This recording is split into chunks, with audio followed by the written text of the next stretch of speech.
రోజు కూడా 1.5 టీఎంసీ ఆంధ్రప్రదేశ్ తీసుకుపోతుంది. ఈ నిమిషానికి ఈ రోజు కూడా పర్ డే 1.5 టీఎంసీ ఆంధ్రప్రదేశ్ తీసుకుపోతుంది.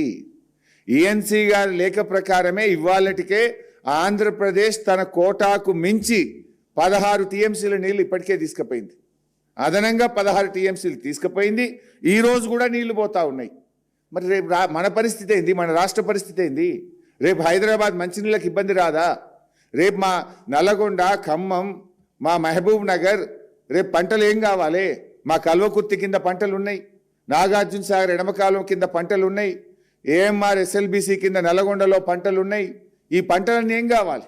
దక్షిణ తెలంగాణకు రేపు మున్సిపాలిటీలకు, గ్రామాలకు, రేపు ప్రజలకు త్రాగునీళ్ళు వద్దా? మీకు బాధ్యత లేదా? ఇంత పట్టింపు లేని రాజకీయమైంది. మీరు పరిపాలన చేస్తున్నారా, ఇంకేమన్నా ఇది చేస్తున్నారా? మీరు సర్కారు నడుపుతున్నారా, సర్కస్ నడుపుతున్నారా?